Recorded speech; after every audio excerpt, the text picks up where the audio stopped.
Barca fans कैसे हो भाई तुम लोग। यार कुछ दिन हम बार्सिलोना फैंस के ना अच्छे गुजरते हैं। अच्छी अच्छी खबरें आती हैं, हम लोग बड़े मोटिवेट हो जाते हैं। और उसके साथ ही कोई ऐसी खबर ज़रूर आ जाती है कि बार्सिलोना फैंस दोबारा से परेशान हो जाते हैं। आज इनिगो मार्टिनेज की न्यूज़ आ गई, जो किसी ने सोचा भी नहीं था कि इस समर विंडो में इनिगो मार्टिनेज बार्सिलोना छोड़ जाएंगे। तो आज ये जब खबर आई तो बार्सिलोना फैंस के पैरों के नीचे से ज़मीन निकल गई, क्योंकि ये बड़ी शॉकिंग न्यूज़ थी और सब कुछ बहुत जल्दी हुआ। एक न्यूज़ आती है ट्विटर के ऊपर फैब्रिज़ियो रोमानो की तरफ से कि इनिगो मार्टिनेज जो है वो अल नसर मूव कर सकते हैं, और उसके 15-20 मिनट के बाद ये न्यूज़ आ जाती है कि भाई हेयर वी गो भी हो गया और इनिगो मार्टिनेज जो है वो अल नसर को ज्वाइन कर रहे हैं। तो सब कुछ इतनी तेज़ी के साथ हुआ कि कुछ समझ में नहीं आया कि हुआ क्या भाई हमारे साथ। और वाकई में यार बहुत दुख भरी खबर थी ये। मैं ये वीडियो भी बड़े दुखी दिल के साथ बना रहा हूँ, बहुत हैवी हार्ट के साथ बना रहा हूँ, और मुझे समझ भी नहीं आ रहा कि यार मैं क्या बात करूँ। क्योंकि यार देखो, सब चीज़ें ठीक चल रही थी, सब अच्छा चल रहा था हम लोगों का। हम लोगों ने जॉन गार्सिया को साइन कर लिया, एक अच्छा कीपर आ गया। हम लोगों ने नेमार के जाने के बाद से रैशफोर्ड को साइन कर लिया, एक प्रॉपर लेफ्ट विंगर आया इतने सालों बाद हमारे पास। तो हम लोगों ने सोचा था कि यार अब जो है वो हमारी टीम बड़ी कंप्लीट टीम है, और प्री सीजन भी हमारा बहुत अच्छा चला गया था। तो फिजिकली प्लेयर्स भी अच्छे लग रहे थे, कम्बिनेशन भी अच्छे बन रहे थे। उसके साथ साथ लामीन यमाल अच्छा कर रहे थे, रूनी बारगी अच्छा कर रहे थे, यंगस्टर्स भी अच्छा कर रहे थे। तो हमने कहा यार सीजन स्टार्ट होने दो, सबको फोड़ देंगे। तो जहां पर हम लोग अपने मिसिंग पीसेस को ठीक कर रहे थे, जहां पर हम लोग एक अच्छा कीपर ले आए, लेफ्ट विंगर ले आए, वहीं पर हम अपना एक मेन पीस जो है उसको मिस कर गए, इनिगो मार्टिनेज को मिस करके। यार इनिगो मार्टिनेज का लॉस बार्सिलोना के लिए बहुत बड़ा लॉस होने वाला है, बहुत बड़ा लॉस होने वाला है। और इनिगो मार्टिनेज का जाना इसलिए ज्यादा शॉकिंग था क्योंकि किसी ने सोचा नहीं था कि इनिगो मार्टिनेज चले जाएंगे। रिसेंटली रूमर्स आ रहे थे कैसाडो और फिरमीन लूपेस के बारे में। मैंने उस वक्त भी आपको एक बात कही थी कि समर विंडो जब तक खत्म नहीं होती सरप्राइजेस आ सकते हैं, और ये बहुत बड़ा सरप्राइज था जिसके बारे में किसी ने सोचा भी नहीं था। और मैंने आपको कहा था कि बार्सिलोना के अगर रजिस्ट्रेशन के इश्यूज रहे तो हम कैसाडो या फिरमीन लूपेस में से किसी को बेच भी सकते हैं। वो तो नहीं हुआ, लेकिन इनिगो मार्टिनेज का नाम जो है वो आ गया। और ये कहीं ना कहीं मुझे वैसा ही केस नजर आ रहा है जैसे लास्ट सीजन में हमने गुंडोगन के साथ किया था, उनको बलि का बकरा बनाया था। तो इस सीजन में बलि के बकरे जो हैं वो बन गए बेचारे इनिगो मार्टिनेज, जो कि आपके सबसे बेस्ट डिफेंडर थे, लीडर थे आपके डिफेंस का, लेफ्ट फुटेड सेंटर बैक आपके पास अभी इस वक्त नहीं है कोई भी। और देखो यहाँ पर भी कुछ थ्योरीज चल रही हैं। एक थ्योरी तो ये चल रही है कि इनिगो मार्टिनेज ने जो है वो खुद से रिक्वेस्ट डाली कि भाई मैं जो हूँ वो बारसा छोड़ना चाहता हूँ और मैं अल नसर को ज्वाइन करना चाहता हूँ। उस पर मैं थोड़ी डिटेल में बात करूंगा। दूसरी थ्योरी यही है कि टेर स्टेगन जो अभी तक अपनी मेडिकल रिपोर्ट को साइन करना नहीं चाहते, उनकी वजह से जो है ये स्टेप लिया गया। और मुझे लगता है कि ये एक बहुत बड़ा रीजन है। चाहे इनिगो मार्टिनेज ने खुद से रिक्वेस्ट डाली है नहीं डाली, लेकिन टेर स्टेगन के रिपोर्ट ना साइन करने का जो रीजन है ना, वही इनिगो मार्टिनेज के जाने की वजह बनी है। Everything from me. I don't even know who you are. उसकी रीजन ये है कि देखो बैक एंड के ऊपर चीजें चल रही होंगी। ऑनेस्टली मतलब ऐसा तो नहीं हो सकता कि आधे घंटे के अंदर डिसाइड हुआ सब कुछ हो गया। पिछले 2-3 दिन से ये सब चीजें चल रही थी, और तभी आपको याद होगा कि फिरमीन लूपेस ने अपने सोशल मीडिया अकाउंट के ऊपर एक पोस्ट भी डाली थी जो उनको बाद में डिलीट करना पड़ गई, जिसमें उन्होंने कुछ डाला था उन्होंने बाद में डिलीट किया, क्योंकि ऑब्वियसली प्लेयर्स को तो पता है कि पीछे क्या कुछ चल रहा है। और बार्सिलोना के रजिस्ट्रेशन के इश्यूज तो थे ही, और टेर स्टेगन के 80% के जो वेजेस थे, जो उनके मेडिकल रिपोर्ट ना साइन करने की वजह से बारसा यूज नहीं कर पाई, तो बार्सिलोना के लिए रजिस्ट्रेशन के इश्यूज आ गए। दे सकता नहीं, गाली नहीं देना। फैमिली देखती है, वरना मैं ऐसे गाली दूं, ऐसे गाली दूं ना, जिंदगी भर याद रखेंगे। और यहाँ पर बार्सिलोना की कमिटमेंट थी जॉन गार्सिया के साथ और साथ ही साथ रैशफोर्ड के साथ कि भैया हम आपको रजिस्टर करेंगे।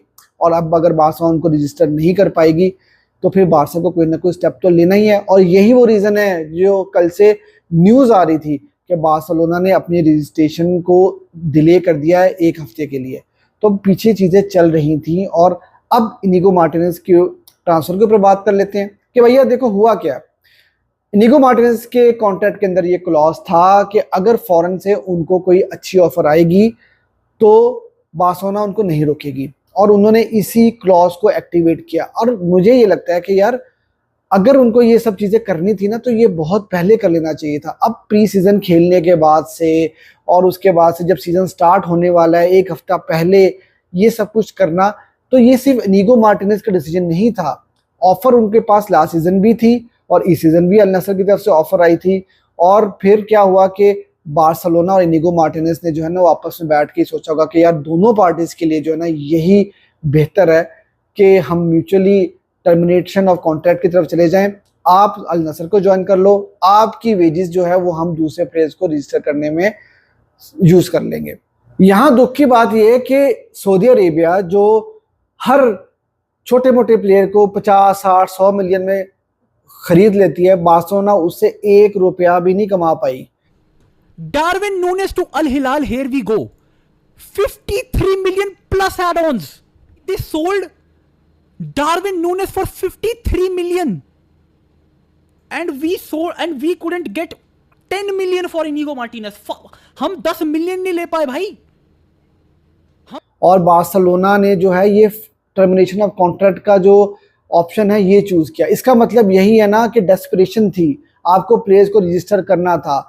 टर स्टेगन वाली स्टोरी की वजह से आप डेस्परेट हो गए और आपको ये स्टेप म्यूचुअली अंडरस्टैंडिंग के साथ करना पड़ा। कहीं ना कहीं गुंडोगुन बलि के बकरे बने थे और अब इस बार इनिगो मार्टिनेज को बलि का बकरा बनाया गया। ठीक है, अच्छे तरीके के साथ चीज़ें हो गई, लेकिन फिर भी। और एक सवाल तो यहाँ पर यह भी बनता है कि यार टर स्टेगन तो इंजर्ड हो गए, वो तो सर्जरी के लिए चले गए। अगर वो इंजर्ड ही ना होते, वो सर्जरी के लिए जाते ही ना, तो तब हम लोग क्या करते? अभी तो हमारे पास बहाना है ना टर स्टेगन का, हम उनके कंधे के ऊपर बंदूक रख के चला रहे हैं कि यार टर स्टेगन जो है वो मेडिकल रिपोर्ट साइन नहीं कर रहे, जिसकी वजह से हमें रजिस्ट्रेशन में इश्यूज हो रहे हैं। लेकिन अगर टर स्टेगन इंजर्ड ही ना होते तो तब आप क्या करते भाई? तब आप किस तरह से प्लेयर को रजिस्टर करते? अब भाई इनिगो मार्टिनेज की बात कर लेते हैं। यार देखो, इनिगो मार्टिनेज की वेज बिल में से 14 मिलियन जो है वो रिड्यूस होंगे, लेकिन हम उसका सिर्फ 60% ही यूज कर सकते हैं क्योंकि हम 1:1 के ऊपर नहीं है। तो तकरीबन 14 मिलियन का 8.4 मिलियन जो है हम यूज कर सकते हैं। और बार्सिलोना ने इस समर विंडो के अंदर 21 मिलियन जो है वो सेल से बनाया है। 10 मिलियन वो कॉन्गो की डील का, क्योंकि अमोर्टाइजेशन से हम अमाउंट लेंगे तो 10 मिलियन वो आप रख लो।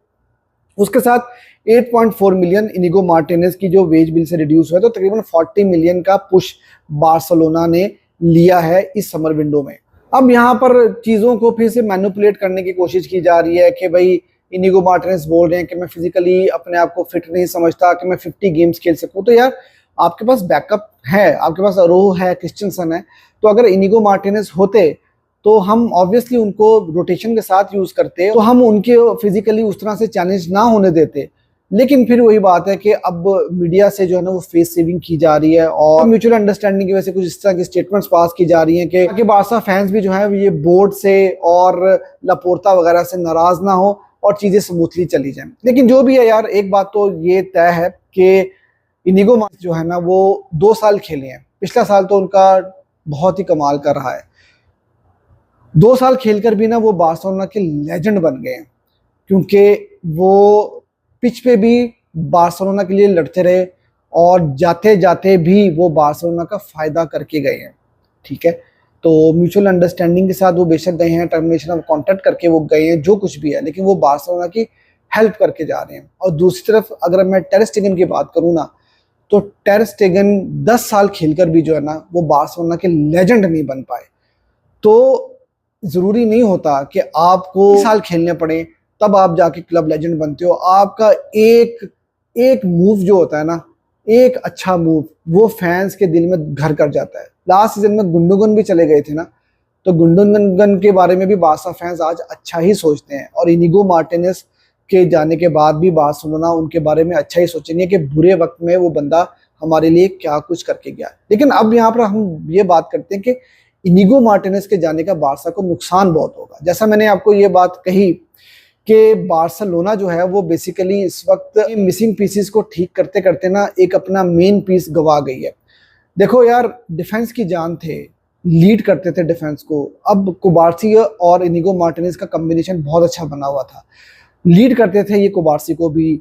और कुबार्सी यार हमें ये बात समझनी पड़ेगी कि 17-18 साल के हैं वो भी, उनकी भी अभी इतनी मैच्योर एज नहीं है। और इनिगो मार्टिनेज के साथ उनकी परफॉर्मेंस बहुत ज़्यादा निखर के सामने आती थी। अब इनिगो की जगह कौन खेलेगा? लेफ्ट फुटेड सेंटर बैक थे, हमारे पास कोई ऑप्शन नहीं है। जेरार्ड मार्टिन हैं, वो सेंटर बैक की पोजीशन के ऊपर अभी उनको प्री सीजन में थोड़ा सा खिलाया है, लेकिन आप उसमें इतना ट्रस्ट नहीं कर सकते। क्रिस्टियनसन और अरोहो ये दोनों भी जो हैं वो लेफ्ट फुटेड सेंटर बैक नहीं है, लेफ्ट साइड पे नहीं खेलते हैं ये, लेकिन अब आपको खिलाना पड़ेगा, मजबूरी है। इनिगो मार्टिनेज वॉरियर थे, फिजिकली बहुत अच्छे थे, उसके साथ साथ उनकी ball playing ability, ball distribution उनकी बहुत अच्छी थी। और ऑफ साइड ट्रैप जो कि फ्लिक का मेन वेपन है, इनिगो मार्टिनेज और कुबार्सी ये दोनों बहुत अच्छा मेंटेन करते थे। क्रिस्टियनसन भी मैंने देखा कि वो ठीक ठाक उस चीज़ को मेंटेन कर लेते हैं, लेकिन भाई अरोहो से अभी तक तो ना हो पाया, और अरोहो पे मैं उतना ट्रस्ट भी नहीं करता। तो देखते हैं यार, अब यही है कि उम्मीद कि क्रिस्टियनसन और अरोहो जो हैं वो स्टेप अप करेंगे, और अरोहो को आज बार्सिलोना ने अपना मेन कैप्टन भी बना दिया। तो आई होप कि यार वो उस कैप्टन आर्म बैंड की लाज रखेंगे और बार्सिलोना को अच्छे से लीड करेंगे, डिफेंस में भी और एज अ कैप्टन भी। और बाकी ये सब चीज़ें बैक एंड के ऊपर चल ही रही थी, अचानक से सब कुछ नहीं होता। पिछले 2-4 दिन से जो है ये कुछ ना कुछ अंदर खिचड़ी पक रही थी। इसके अलावा यार मैंने बैलन डोर के ऊपर बात करनी थी, जहां पर बार्सिलोना के कुछ प्लेयर्स को नॉमिनेट किया गया है। लेवेंडोस्की, रफीनिया, लामीन जमाल, पेड्री का नाम वहां पर लिया जा रहा है। लेकिन आज काफ़ी ज़्यादा सैड दिन था, जिसकी वजह से जो है ना वो मेरा इतना ज़्यादा इन चीज़ों के ऊपर बात करने का ऑनेस्टली दिल भी नहीं है। तो यार ये थी आज की वीडियो यार। आज जो है काफ़ी सैड दिन था बार्सिलोना फैंस के लिए, और आई होप कि यार ये जो डिसीजन लिया गया है, बेशक फोर्सफुली ये डिसीजन लिया गया है, तो बार्सिलोना को ये हर्ट ना करे आने वाले सीजन में, क्योंकि बार्सिलोना अब जो है वो सेंटर बैक के लिए इस समर विंडो में तो एटलीस्ट नहीं जाएगी। और जो बार्सिलोना के पास इस वक्त अवेलेबल रिसोर्सेज हैं, बार्सिलोना उन्हीं के साथ ही कंटिन्यू करेगी और उन्हीं को अगले सीजन में लेकर चलेगी। तो यार ये थी आज की वीडियो आपको अगर अच्छी लगी हो तो यार वीडियो को लाइक कर देना, चैनल को सब्सक्राइब नहीं करो चैनल को सब्सक्राइब कर देना। मैं फेसबुक, इंस्टाग्राम और डिस्कॉर्ड का लिंक भी डिस्क्रिप्शन में डाल दूंगा, तो मुझे वहाँ पर आप फॉलो भी कर लेना।